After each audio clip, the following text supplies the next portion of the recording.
Di video kali ini kita akan melanjutkan pembahasan mengenai video yang pernah kita rilis sekitar 2 minggu yang lalu ya. Nah, di mana video ini kita membahas mengenai Rusia yang menolak untuk memperpanjang kesepakatan Black Sea Grain Initiative yang membuat harga gandum akhirnya naik dan membuat beberapa emiten yang berhubungan dengan gandum, terutama bahan bakunya itu mengalami penurunan harga saham ya atau terkena sentimen negatif. Dan dari beberapa emiten tersebut ternyata banyak yang memilih untuk membahas saham MYOR. Maka di video kali ini kita akan membahas saham tersebut. Pastikan teman-teman tonton video ini sampai selesai.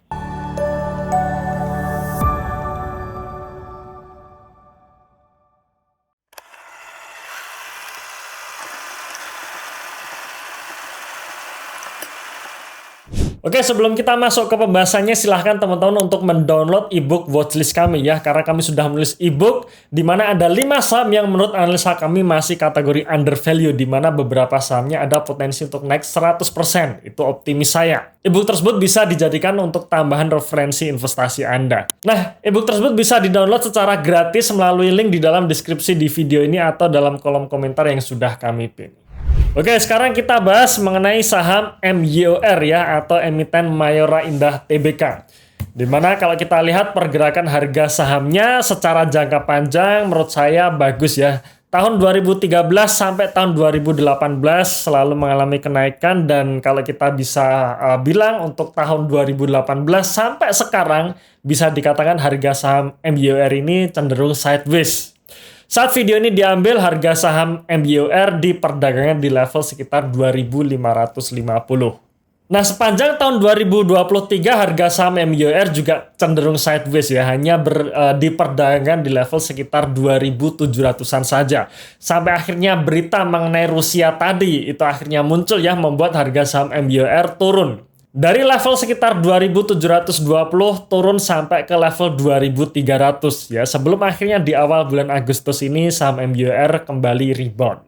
Nah, sekarang kita bahas sekilas mengenai emitennya ya, di mana MYOR ini ternyata sebuah perusahaan yang sudah berdiri sejak 1977.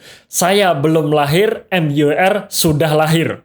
Jadi perjalanan dari MYOR ini sudah bisa dikatakan sangat panjang ya, dari berbagai generasi. Kemudian tahun 90 mulai go public sampai sekarang.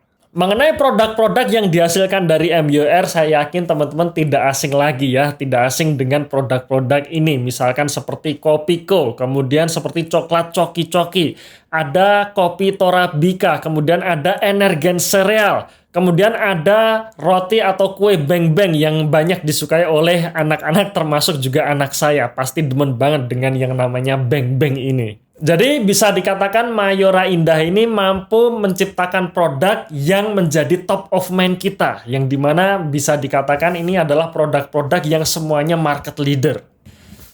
Nah, di dalam public expose yang diterbitkan oleh perusahaan, di sini kita nyoroti beberapa hal yang menurut kita bisa menjadi menarik ya, terutama di yang ketiga ini, kendala-kendala dari perseroan, yaitu stabilitas supply dan harga bahan baku ya. Perseroan menghadapi tantangan seiring dengan meningkatnya harga komoditi dan biaya pengiriman. Jadi ada 2 masalah nih yang menjadi kendala dari MYOR, yaitu harga komoditi alias harga bahan bakunya seperti gandum. Kemudian yang kedua biaya pengiriman alias biaya distribusinya. Kalau 2 hal ini terselesaikan dengan baik, maka perusahaan bisa mencetak keuntungan yang sangat bagus. Kemudian perusahaan sendiri juga sedang berekspansi membangun pabrik baru, di mana pabrik baru ini total investasinya sekitar 3,7 triliun rupiah.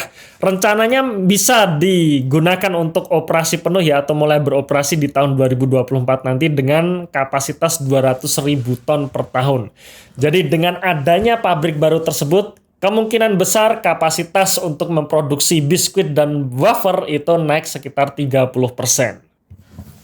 Oke, sekarang kita langsung masuk saja ke kinerja perusahaan ya, ke kinerja MYOR sendiri. Yang kita soroti adalah laba rugi perusahaan, di mana di posisi Juni 2023 MYOR membukukan kinerja yang menurut saya bagus. Penjualannya naik 3% dari 14,3 triliun menjadi 14,8 triliun. Kemudian laba kotornya ini naik, kenaikannya cukup signifikan ya, naik 32% dari 2,9 triliun rupiah menjadi 3,9 triliun rupiah. Kalau kita lihat penjualan dari MBUR ini ternyata 40% dari produk-produk MBUR diekspor. Ya, sekitar 40% dari total penjualan MBUR ini berupa ekspor. Artinya apa? Artinya ketika perusahaan ini melakukan ekspor, sebenarnya perusahaan ini sudah melakukan natural hedging terhadap harga bahan bakunya, yaitu gandum sendiri dan juga kurs dolar. Ibaratnya kalau kurs dolar naik, harga bahan baku juga menjadi naik. Di sisi lain, ekspornya pun itu juga akan naik. Kenapa? Karena perusahaan menjual ekspor dapat pendapatan berupa mata uang dolar. Ya, begitu juga sebaliknya, ketika kurs dolar turun, harga bahan baku turun, kemudian ya penjualan ekspornya juga akan menurun. Kira-kira seperti itu.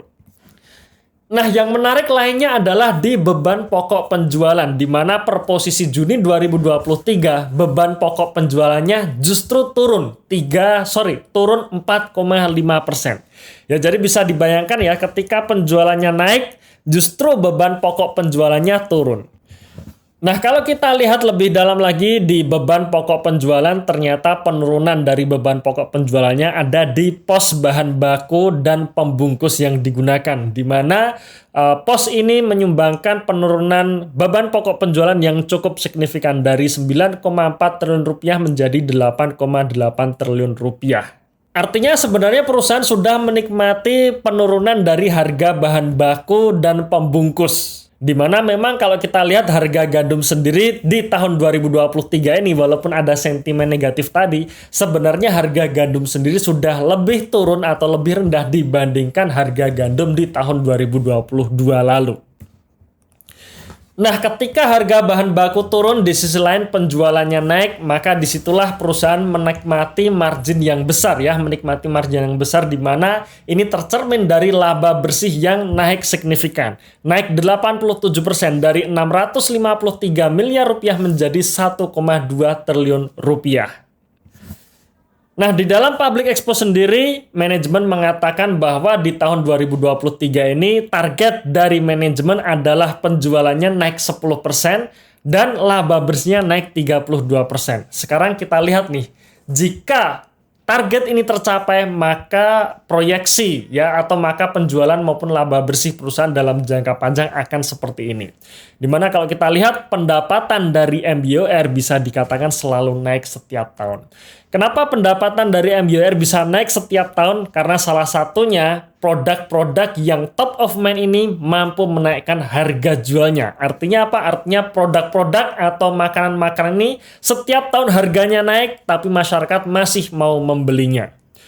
Kemudian kalau kita lihat di sisi laba bersihnya, di mana kita proyeksikan laba bersih naik 30%, maka jika itu tercapai, laba bersih MBUR di tahun 2023 ini mencapai all-time high-nya. Perlu diingat ya, kuartal 2 laba bersih dari MBUR naik 80% lebih, dan ini adalah perkiraan jika laba bersihnya naik hanya 30% saja. Dan saya meyakini ketika laba bersih perusahaan mencapai all-time high, biasanya akan diikuti dengan harga saham yang juga bisa menembus all-time high-nya.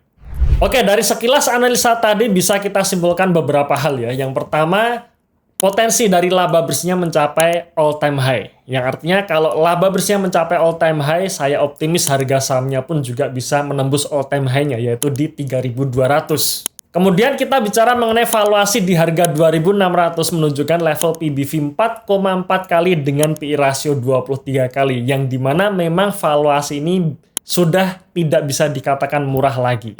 Tetapi valuasi ini juga tidak bisa kita katakan mahal. Kenapa? Karena memang rata-rata dari PBV MBUR ini rata-rata selalu dihargai di level 5-7 kali PBV.